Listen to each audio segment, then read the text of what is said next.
नमस्कार, मैं हूं धर्मेंद्र। आप देख रहे हैं ऑनलाइन न्यूज इंडिया।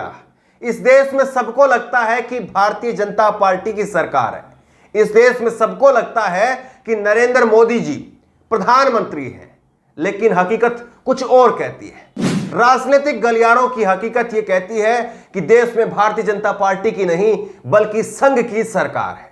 देश में नरेंद्र मोदी प्रधानमंत्री नहीं बल्कि मुखौटा भर है, यह कहा जाता है राजनीतिक गलियारों में।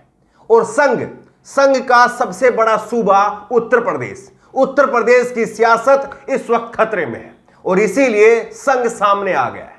आरएसएस की एक बड़ी बैठक हुई है, बड़ी मीटिंग हुई है आरएसएस की, और इतनी गोपनीय मीटिंग हुई है कि उसके कई किलोमीटर तक बैरिकेडिंग की गई है। जहां पर मीटिंग हो रही थी उसके कई किलोमीटर तक बैरिकेडिंग की गई और 5 जिलों की पुलिस की पहरेदारी के अंदर यह मीटिंग हो रही थी।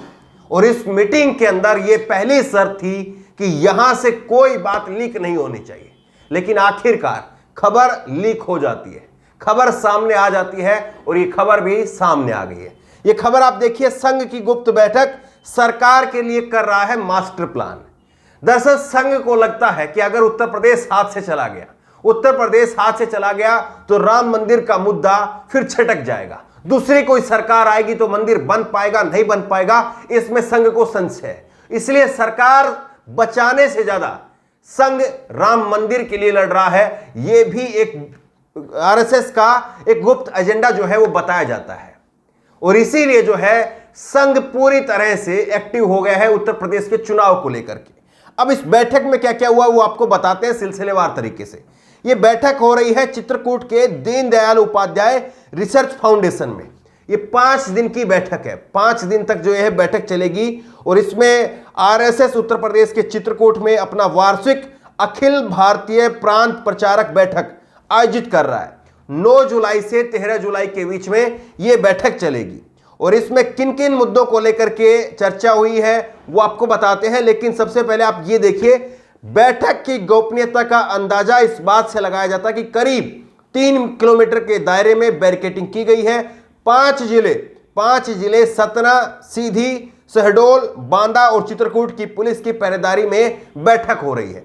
बैठक में रियल या वर्चुअल किसी भी तरह शामिल लोगों को हिदायत दी गई है कि वो अंदर की बात का बाहर जिक्र ना करें, यह हिदायत दी गई है।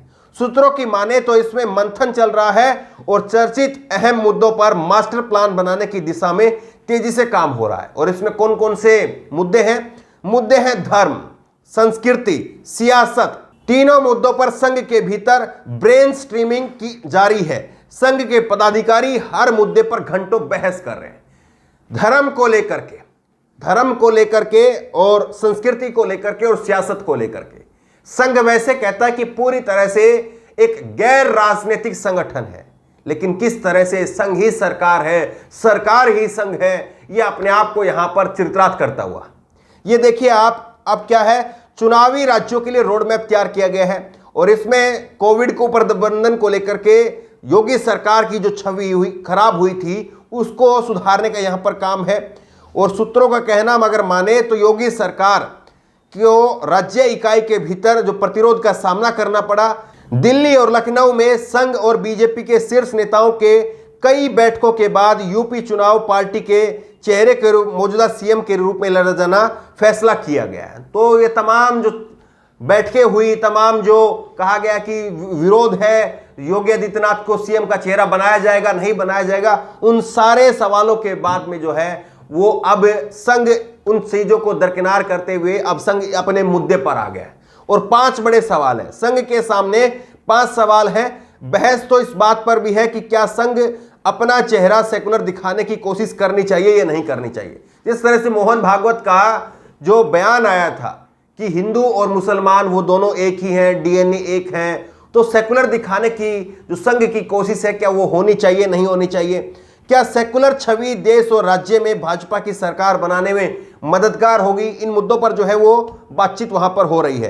क्या पारंपरिक वोटर संघ की नई सेकुलर छवि को लेकर सहज हो पाएगा? जो संघ का पुराना वोटर है क्या वो संघ की नई छवि को लेकर के संघ को दोबारा से वोट दे पाएगा?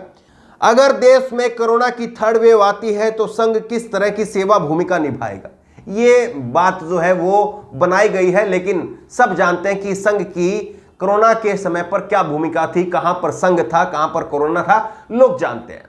लेकिन अब जो है संघ ने अपने यहां पर बिसात बिछा दी है। उत्तर प्रदेश के चुनाव को लेकर के संघ ने बिसात बिछा दी है। और जिस तरह का पहले हमने कहा कि संघ इस वक्त में उत्तर प्रदेश को लेकर के खासा चिंतित इस बात को लेकर के है कि अगर योगी आदित्यनाथ की सरकार रहती है, नरेंद्र मोदी की सरकार रहती है, तो यहां पर मंदिर बन जाएगा। अगर सरकार बदली हो गई तो मंदिर शायद खटाई में पड़ जाए। संघ का एक गुप्त एजेंडा ये भी है और इसीलिए संघ ने पूरा चुनाव अब अपने हाथ में ले लिया है और संघ बैठक कर रहा है। और ये 5 दिन की बैठक यूं ही नहीं होती है। 5 दिन की ये बैठक अपने आप में बताने के लिए काफी है कि किस तरह से संघ इस चुनाव को लेकर के अपने आप को इन्वॉल्व कर चुका है। लेकिन सवाल ये है कि संघ की इस प्रकार की बैठकों से आरएसएस के जो पदाधिकारी हैं उनके द्वारा, आरएसएस के जो कार्यकर्ता हैं उनके द्वारा क्या उत्तर प्रदेश की जनता का मन बदला जा सकता है?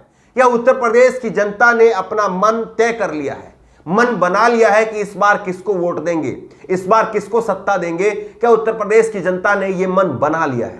क्योंकि कई सारे अहम मुद्दे हैं।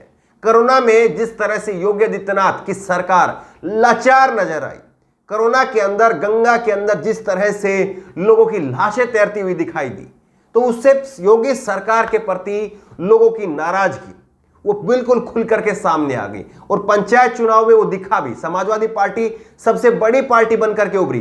हालांकि बाद में जिला पंचायत के चुनाव में, ब्लॉक प्रमुख के चुनाव में किस तरह का गुंडागर्दी हुई और फिर कौन जीता, वो सब भी आपके सामने है। लेकिन संघ के जिस तरह का जो एजेंडा है और संघ जिस तरह का काम करता है, उससे लग रहा है कि संघ को भी इस बात का आभास हो गया है कि उत्तर प्रदेश के अंदर रहा आसान नहीं है। उत्तर प्रदेश की जनता इस बार अंदर खाने, क्योंकि यह भी सर्वे आया था कि भाजपा का और संघ का, यह भी सर्वे कहता है कि 100 से कम सीटें आ रही है। यह 1 महीने पहले का सर्वे था जिसमें 100 से कम सीटें थी। तो तमाम ये सारे मुद्दे हैं। इन सारे मुद्दों के बाद में संघ के कान खड़े हो गए हैं और संघ एक्टिव हो गया है, आरएसएस एक्टिव हो गई है। लेकिन क्या आरएसएस योगी को बचा पाएगी? क्या आरएसएस बीजेपी की दोबारा से सत्ता उत्तर प्रदेश के अंदर दिलवा पाएगी? यह सबसे बड़ा सवाल। बहरहाल आरएसएस की जो बैठक हो रही है, आरएसएस की बैठक में जो प्लान बनाया जा रहा है, जो मुद्दों पर चर्चा हो रही है, उसको लेकर के आपकी राय क्या है? नीचे कमेंट बॉक्स में अपनी राय जरूर दें। और इसी तरह की तमाम खबरों के लिए ऑनलाइन न्यूज इंडिया को सब्सक्राइब करें, साथ में जो बेल आइकन है घंटे उसको जरूर दबाएं, ताकि जैसे कोई वीडियो अपलोड करें उसकी नोटिफिकेशन आपको तुरंत मिल सके। धन्यवाद। इस खबर को अभी लाइक करें, शेयर करें, अभी चैनल को सब्सक्राइब करें और घंटी जरूर दबाएं।